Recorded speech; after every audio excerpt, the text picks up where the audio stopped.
experiences with education, following your family's desires and studying business is probably something a lot of young people can relate to. Where did you find the courage to follow your own passions with writing? It was a matter of like life or death for me. Like I grew up living with depression and anxiety, and then as things got worse through bullying in high school and just trying to find myself as a young adult, when I was in my college years I was suicidal, and so for me it was really important. It was one of those things where I was like, okay, either I'm going to take a leap of faith and jump, or I don't want to be here anymore, to be honest. Like, that's how deep it was.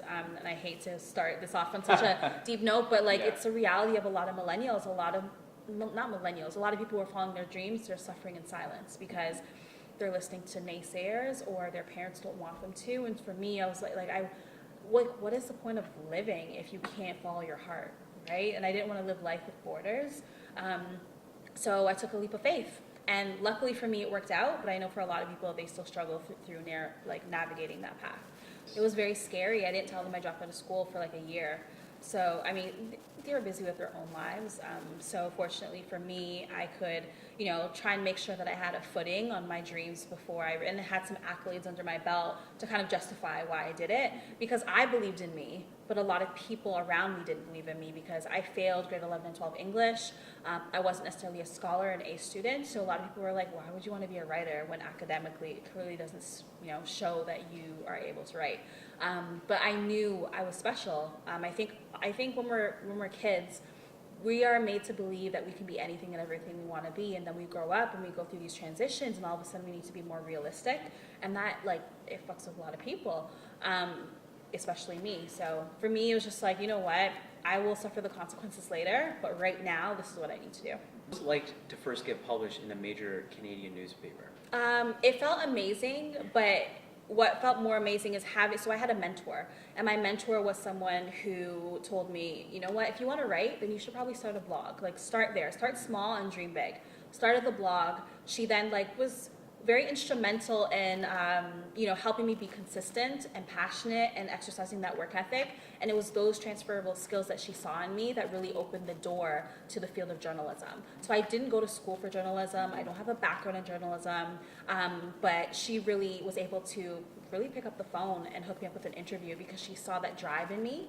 And then once I started working with a big publisher here in Toronto, by the time I was 22, I think my first publication was the Toronto Star, and then it kind of rolled out into all the other publications for the next maybe 4 years of my life. Okay. When did you decide that you wanted to help mentor young people, and especially young women? I guess once my dreams got off the ground and I was able to realize that this can actually happen, it was infectious. That feeling was so inspiring to me that I'm like, other people need to hear this too, feel this too. So I started mentoring in very small ways, giving advice to friends, forwarding emails and resources. And then at some point I figured, you know what, why don't I create some sort of structure around this so people can not only acknowledge the mentorship program as a resource, but I feel like the conversation around mentorship is something that is, it's non-existent. People don't even know the values of mentors or sponsors.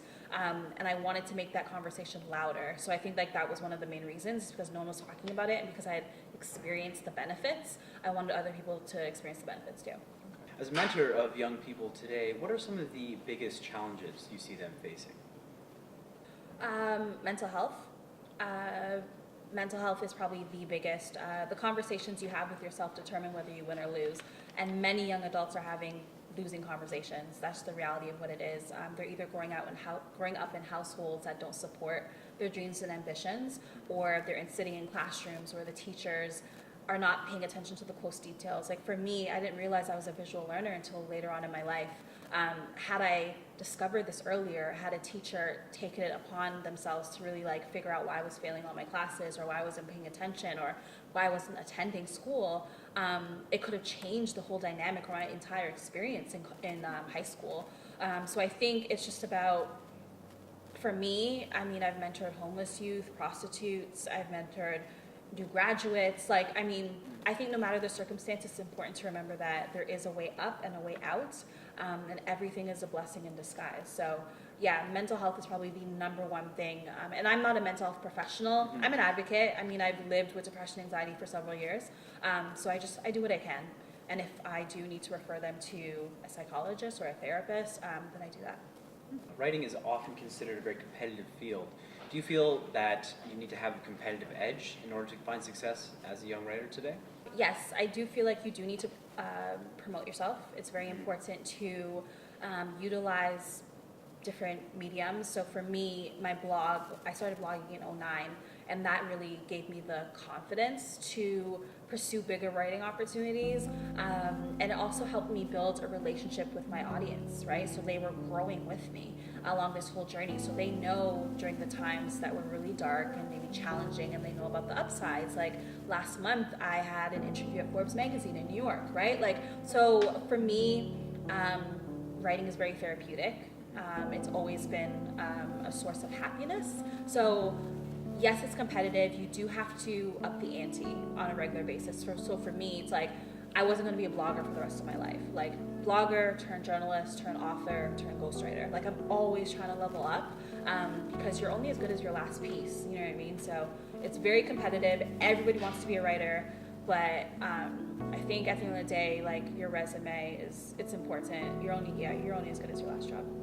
You're definitely someone who is adept at creating your own brand, but how has social media such as Twitter, Instagram, YouTube, even blogs played a role in promoting your own brand?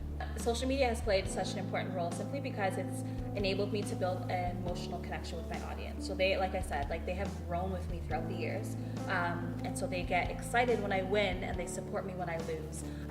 So because I've devoted time to nurturing that connection, anything that I've had to say, they've helped amplify. Anything that I've had to sell, they have bought either with money or invested with their heart or promoted or retweeted or shared.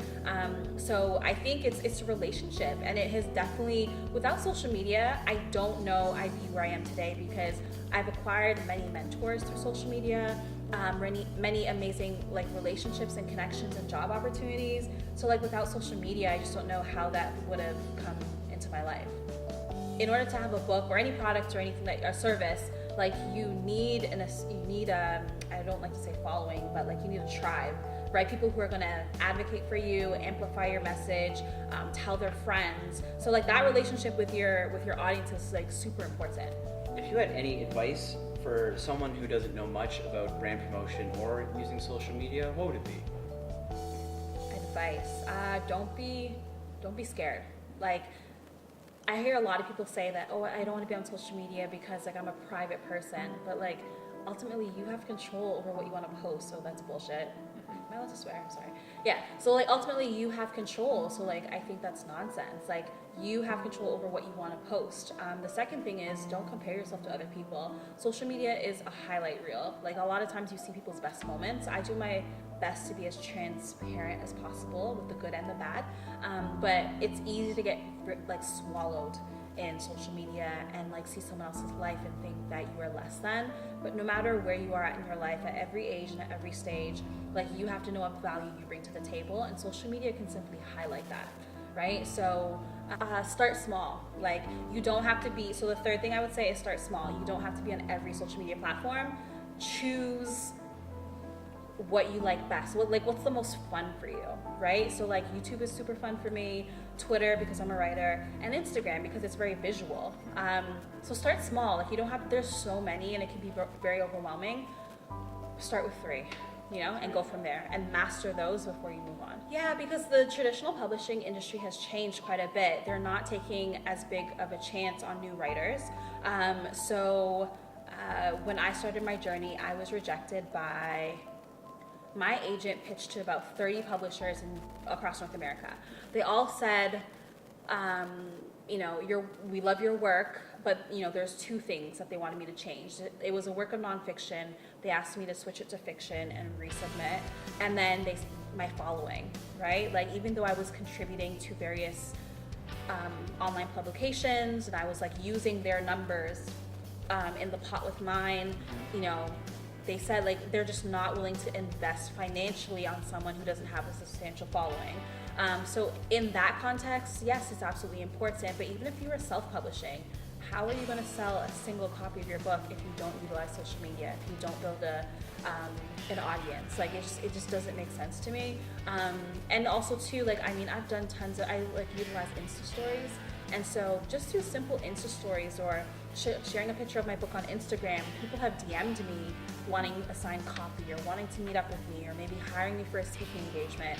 For me, it's just the simple fact that it amplifies my message to people who would probably not know who I am if I didn't have it. Like, that is important to me. Like, just making positivity louder. Not only are publishers not open to take a chance, but like if you come with no social media following, forget it. Like, that is just not, they want to know that you've already put in some sort of work because budgets are very limited. I know a friend who signed with a major publisher in LA and her marketing budget was awful, right? So like she had to utilize her tribe and then really push the book herself because like they're, you know, they allocate different funds to different, like the cover and editing and press and whatever.